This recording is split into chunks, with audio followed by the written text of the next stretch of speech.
बिस्मिल्लाहिर्रहमानिर्रहीम। अस्सलाम वालेकुम फ्रेंड्स, आप देख रहे हैं हमारा YouTube channel CSC guide official और मैं हूं Mohammad Irfan positive attitude with titanium thinking चल गुरु।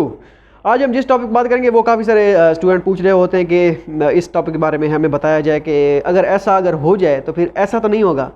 तो फिर बताते हैं कि ऐसा अगर हो जाए तो फिर ऐसा होता है या नहीं होता। सवाल ये है कि स्टूडेंट काफ़ी सारे पूछ रहे होते हैं कि हमें यूनिवर्सिटी ने प्री एडमिशन लेटर दिया है या कोई और कंडीशनल एक्सेप्टेंस लेटर दिया है या नॉन क्रिमिनल सर्टिफिकेट रिकॉर्ड दिया है अपनी यूनिवर्सिटी का फॉर्मेट के हिसाब से, या उन्होंने ये कहा है कि ये रिकमेंडेशन लेटर हमारी यूनिवर्सिटी के फॉर्मेट के मुताबिक नहीं है या स्टडी प्लान हमारी यूनिवर्सिटी के फॉर्मेट के मुताबिक नहीं है। इसको जाके यूनिवर्सिटी पोर्टल पे तो चलो बंदा समझ आती है कि अपलोड कर लेता है, ठीक है। अब सीएससी पोर्टल पे जाके इनमें से कोई डॉक्यूमेंट भी हो सकता है, प्री एडमिशन लेटर हो, नॉन क्रिमिनल सर्टिफिकेट रिकॉर्ड हो, या कोई चीज़ वो कहें कि अपना मेजर चेंज कर ले, जाके इस मेजर में आपकी स्कॉलरशिप हम नहीं ऑफर कर रहे, इसको ये मेजर चेंज करके आप ये कर दें। कोई भी एनी वन कोई चीज़ जो है अपडेट करने वाली हो सीएससी पोर्टल पे, क्या वो हम अपडेट कर सकते हैं? क्योंकि जिस यूनिवर्सिटी में हमने अप्लाई किया था उसकी 31 मार्च डेडलाइन थी और वो डेडलाइन गुजर चुकी है। तो क्या अब ऐसा पॉसिबल है कि हम जाके चेंज कर दें विड्रॉ करके और जाके जो चीज़ चेंज करनी है वो चीज़ चेंज कर दें? इनके जो कोई डॉक्यूमेंट्स अपलोड करना है, प्री एडमिशन लेटर अपलोड करना है, या हम समझ लें कि हमने non criminal certificate record upload करना है, कोई चीज़ अपलोड करनी है, या फिजिकल एग्जामिनेशन उन्होंने कहा है कि ये एक्सपायर हो चुका है या कोई वजह उन्होंने बताई है कि ये कंप्लीट नहीं फील हुआ, तो वो हमने अपडेट करना है। मतलब कि कुछ भी जो आपका मसला है, जो चीज़ आपको कंसर्न है, जिससे अगर वही चीज़ अपलोड करनी है और डेडलाइन गुजर चुकी है तो भाई आप कर सकते हैं, कोई मसला नहीं है। अगर आप कहते हैं कि आप विड्रा करेंगे और जो है उनके रिकॉर्ड में जब हम दोबारा सबमिट करेंगे वो कहेंगे कि हो ये तो इसने डेडलाइन के बाद सबमिट किया है, इसका जो है जो हमारी डेडलाइन तो थी 31 मार्च, इसका जो है 15 अप्रैल को या 16 अप्रैल को या 10 अप्रैल को फॉर्म सबमिट हुआ है।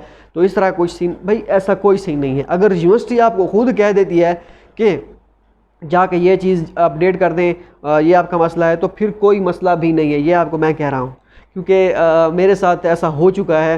क्योंकि अब मैं आपको क्या बताऊँ कि मेरे साथ क्या हो चुका है, ठीक है। आप तो 15 अप्रैल पे बैठे हैं, मैं गया था अप्रैल क्या मई के मिड के बाद सीएससी के फॉर्म पे, ठीक है। तो ऐसा भी सीन था, तो कोई मसला नहीं था, दोबारा सबमिट किया था, एवरीथिंग इज़ ओके। मेरी स्कॉलरशिप सीएससी स्कॉलरशिप की बात कर रहा हूँ मैं, वो भी लगी थी, कोई मसला नहीं बना था, ठीक है। अब अगर आपको भी यूनिवर्सिटी कह देती है कि भाई जाके ये डॉक्यूमेंट्स अपलोड कर दें, ये आपका ऐसे है, ये आपका वैसे है, तो आप जाके अपलोड कर सकते हैं, ठीक है।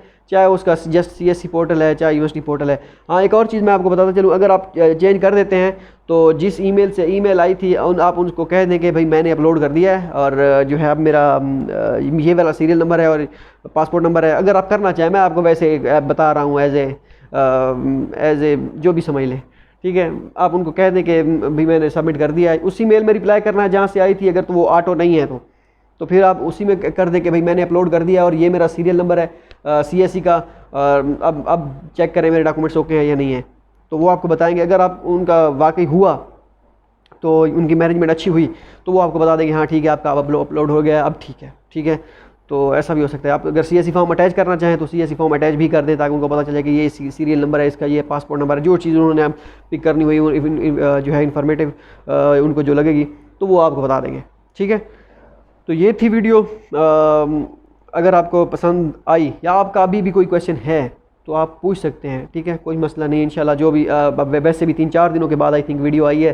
काफ़ी सारे स्टूडेंट पूछ रहे होते हैं कि वीडियो नहीं आ रही, क्या वजह है, कोई मसला तो नहीं है? अल्हम्दुलिल्लाह कोई मसला नहीं है, बस वो रोज़े चल रहे हैं ना, तो दिन को वीडियो बंदा रिकॉर्ड कर नहीं सकता क्योंकि रोज़ा होता है, गला खुश्क हो जाता है, गर्मी भी थोड़ी बहुत होती है। तो या तो फिर जो है रोज़े के बाद बनानी होती है वीडियो, या फिर जो है रोज़े से पहले तो हम बना नहीं सकते क्योंकि स्टूडियो थोड़ा सा घर से दूर है। और जो है अब देखें यहाँ पे हम कम आते हैं, ज़्यादा नहीं आते आजकल, क्योंकि आते हैं लेकिन ज़्यादा इसमें कोई एक्टिविटी नहीं करते, जिसकी वजह से वो पीछे आपको एक चीज़ नज़र आ रही होगी, वो छिपकली टाइप है, क्या है, ठीक है। तो हालांकि यहाँ पे सख्ती है, यहाँ पे पाबंदी है, ऊपर सीलिंग है और काफ़ी सारा, लेकिन फिर भी मौसम चल रहा है क्या कर सकते हैं हम, ठीक हो गया। बजाय इसके आप वो चीज़ नोट करें, मैंने आपको खुद नोट करवा दी है, ठीक है भैया। तो अगर आपको कोई मसला है, क्योंकि दिन को वीडियो रिकॉर्ड करना मुश्किल होता है, रात को फिर रोज़ा खोला होता है, मीन्स के रोज़ा जो है अफ्तार करने के बाद ठीक है। उसके बाद पानी इतना बड़ा पी लेता है कि समझ नहीं आ रही होती कि क्या किधर जाए, तरवेला टाइम बना हुआ था पेट। तो इस वजह से वीडियो कम आती है। इंशाल्लाह कोशिश करेंगे। मैं सोच रहा हूँ कि कोई ऐसा टॉपिक रोज़ाना कोई ना कोई जो रेलेवेंट हो स्कॉलरशिप से या कोई स्टडी से रिलेटेड हो या कोई भी हो, तो उसको अपलोड करना चाहिए वीडियो को, ताकि चैनल पे भी एक्टिविटी बनी रहे, हम भी आपके साथ बने रहें, आप भी हमारे साथ जुड़े रहें।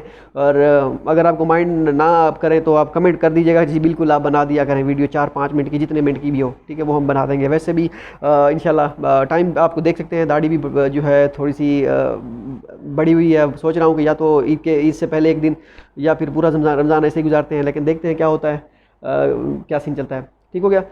होप सो ये वीडियो आपके लिए फ़ायदा में साबित हो। मिलते हैं अगली वीडियो में, दुआ में याद रखिएगा। अल्लाह हाफ़िज़।